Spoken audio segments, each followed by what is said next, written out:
y'all, it's Risa with another speed build. So I am doing another house based off of some antique floor plans. It is yet again over on antiquehomestyle.com under their plans. It's the same site I've been using. So I grabbed this one from 1931 and it is a house that it was a kit house. So not all of the house plans on that site were kit homes in the way that the ones I've been building have been. So a kit home was something where you literally sent them money and they would send you the plans and all of the supplies to build a house for a certain amount of money. So this one was $2,129 at the time in 1930, which would come out to roughly like $34K in 2020, which this is still being recorded in 2020. Hello, future people who are maybe watching this in 2021. I'm going to try and have it up tonight in the very last day of 2020, so we'll see. So I was going to do this, I'm going to talk about some stuff that's not the build for a little bit. I was going to put this up earlier today, but last week, I think I've mentioned this, but last week I fell down the stairs like you do, you know what I mean? But I fell down the stairs, and which I've done a couple times, but I fell down and, oh, by the way, I had the hardest time trying to do that stupid roof, which is part of why I'm just not talking about it. I cut out a bunch of it. It took me like 20 minutes to figure out how to just roof this place so that it looked like the picture.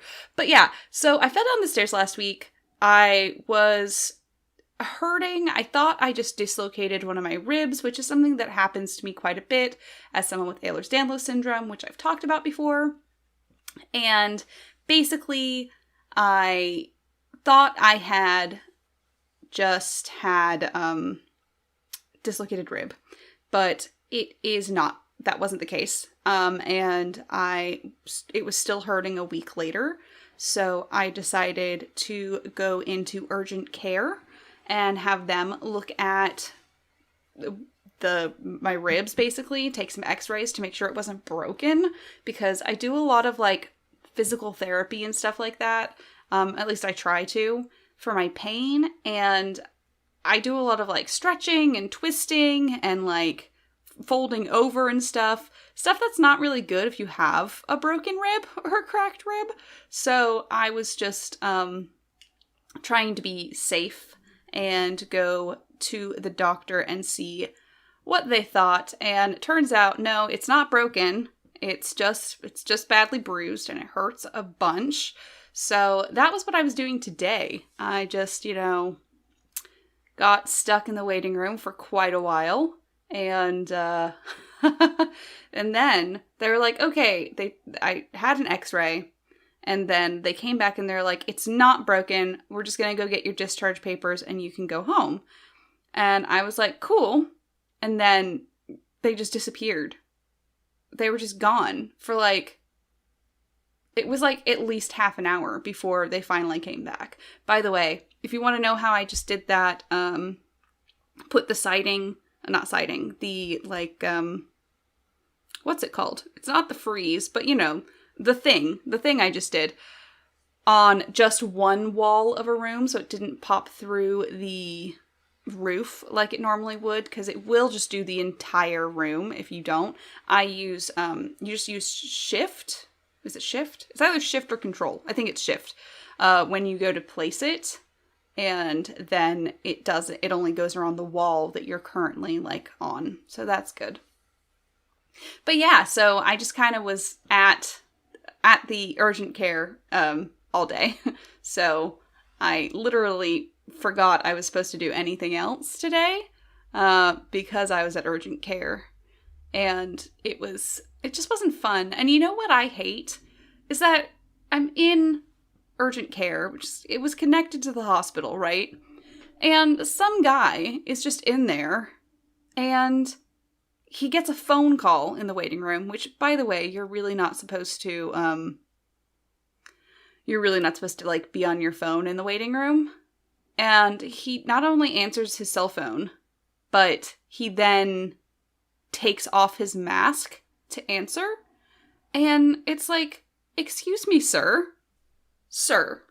By the way, I could not decide on what color to make the second story because none of it looked right to me. I just knew I wanted it to be shingles. So I think I ended up going with this, like, medium brown color, which I'll put on later. I go through, like, I use blue for a bit. Yep, here we go, blue. But yeah, I finally decided on, like, the medium brown. I just could not decide based on, like, partially it's just that I had the sun in a weird place because this is not a great lot. I forgot about that. I was like, oh, I guess this lot doesn't have great sunlight. But, you know, I tried.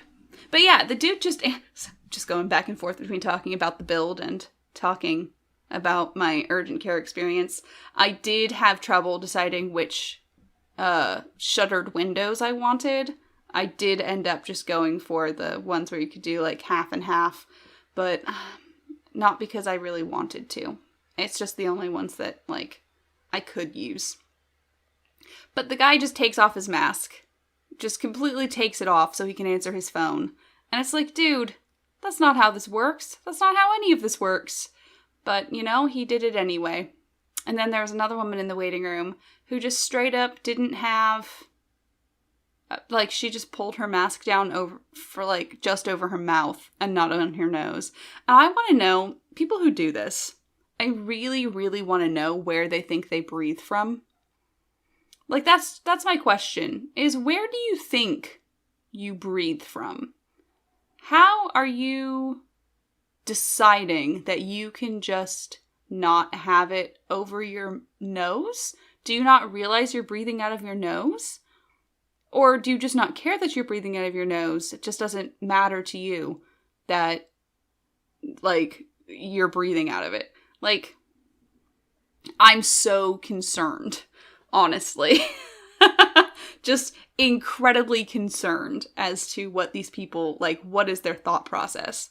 What is your thought process? If you're just like, yeah, you know what?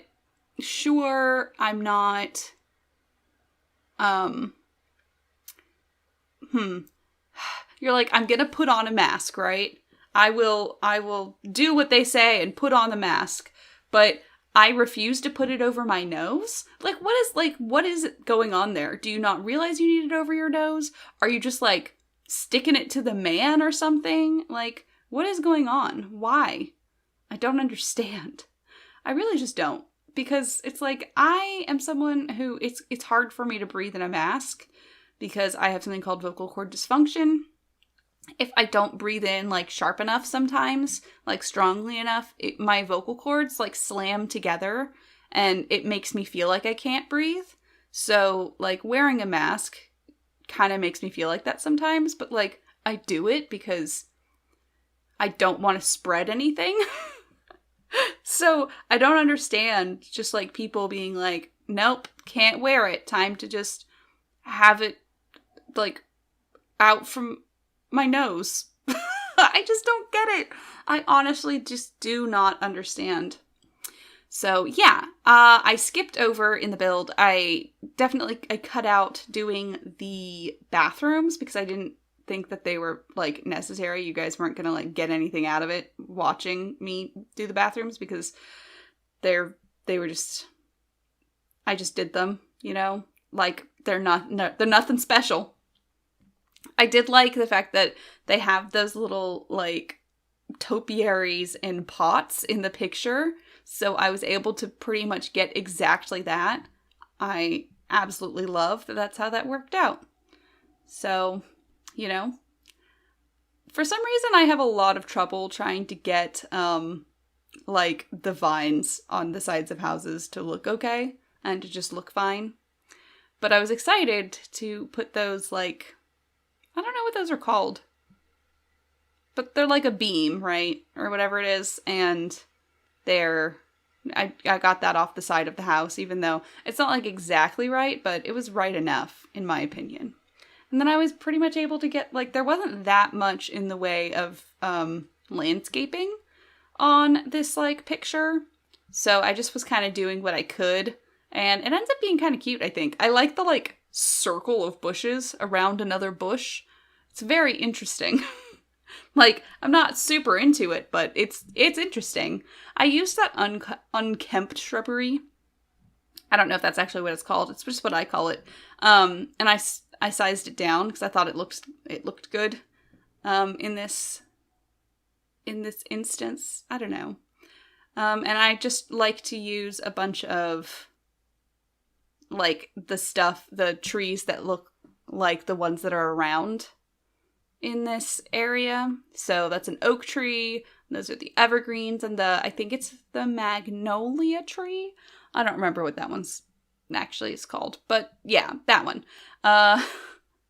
So I did those. I wanted to make sure I gave myself $34,000 to build this house, and I took that to mean building all of the walls and stuff and doing all of the landscaping, because to me that's like the direct equivalent of what you'd be paying for if you were buying this kit home in 1931. You were just paying for like the walls and some of the fixtures, so like the bathrooms and stuff, you know what I mean? And I did end up with 7,000 simoleons left over, but I did end up just giving myself extra money later because I was like, I don't want to have to skimp on furniture and stuff, because that wouldn't have been included in the 2129 anyway, you know?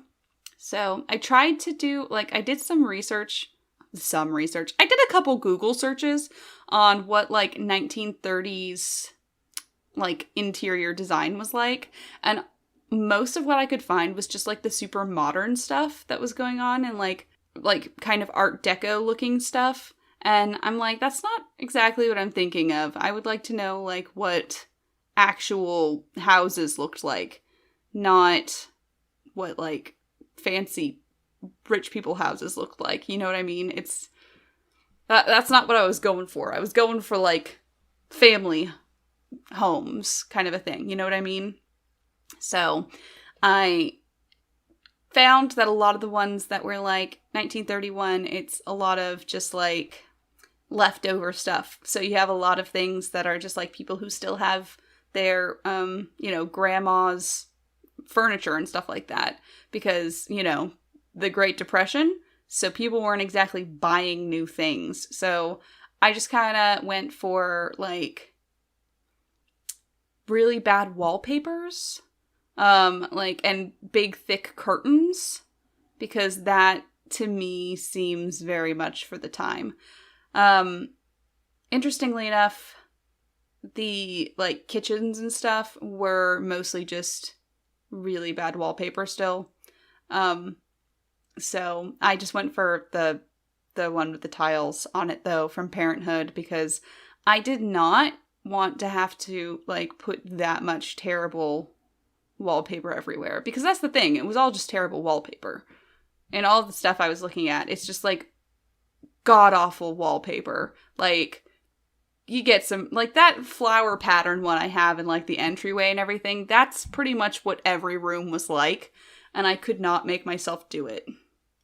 So I gave each room different wallpaper, and I know that's not completely, like, what it should be, but that's what I was doing. I also gave every room ceiling lights, because this is The Sims, and I want to be able to play. Like, in a house, I want to be able to see everything, and if I don't have ceiling lights, I, for one, can't see anything. Like, maybe that's a me problem, and not an everyone else problem, which, like, valid, but I just cannot see in rooms that don't have, like, ceiling lights in The Sims. I need a lot of light to be able to see what's going on. I think that's partially just, like, my eyes kind of a thing. I know I have issues seeing things on screen sometimes if it doesn't have enough contrast. Like, any game you're playing where there's so little contrast, like a game that takes place at night or something. There's a bunch of Nancy Drew games that do this, and they just keep everything really, really dark. So if you've ever, like, heard of Haunting of Castle Malloy, that game is so dark, I never know what's going on. Like, ever. And so is, like, what's another one? Ghost of Thornton Hall, which is another Nancy Drew game. that also is just really dark and I can't tell what's going on. And I just started playing Phasmophobia with some friends. And that is a huge issue I have with that game, is that even when my character's holding a strong flashlight, I still can't see shit. Like, we're going around these, like, big maps. The prison was the one where I was like, I don't know where I am. I don't know where anything is. I don't know. So that was fun. I enjoyed that. But that's why in The Sims, I really need to have ceiling lights in rooms, because if there's not enough contrast, I cannot see what's going on. It just becomes really muted for me. And The Sims 4 has lighting issues, just like a lot of lighting issues for me. Like, most lamps don't give off enough light. And to me, like, they just don't give off enough light at all. Because, like, even for what they would be in real life, like, I understand if it's like, you have a big room and you're just trying to do like a wall light, that won't light it all up. However, like, one standing lamp will light up a room in real life. Like, I have a floor lamp in my office, and that's the only light I have on in here, and I can see my office just fine. Like, it's not super, like, well lit, no, like if I had the ceiling light on, but I really just, in real life, hate ceiling lights. I understand when they're useful, like in a kitchen, I'll use them, but I'm just not a huge fan of ceiling lights in real life. It just makes everything look weird. But in The Sims, I really need it. You know what I mean? I totally meant to have, like, a hallway, like, table or something in this entryway, because I think that's pretty, like, that's very much what people have when they walk in the door. Most people have a table or something to, like, put their keys down on. At least that's what I like to do, is that I like to just put my keys down right when I enter the door so I can't lose them. But in The Sims, we don't really do that very much. I know, like, I try to, though, because it just seems, like, natural to me, like, that's what you would have there. And I know that's not how everyone is, but it just seems like, you just put down the mail when you walk in, so you have something to put like, I understand that I also just have to put things by the front door, otherwise I will forget that they're there. Like, if I don't put my keys down right when I walk in the front door, who knows where they're gonna end up? They'll just end up somewhere. Like, good luck finding them. That's why my mask also has to be right by the front door, because if I will just walk out without it if I don't have it right next to my keys. I like to put it on top of my keys so that I have to grab my mask to get my keys, and I can't leave without my keys, because, that's how I get in the car.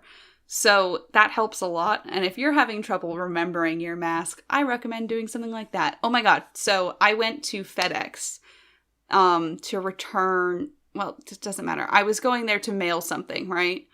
And I had the package that already had the label on it and everything, so I didn't have to actually go up to the counter. But I got so lost trying to get to FedEx that I was super, super flustered when I finally got there.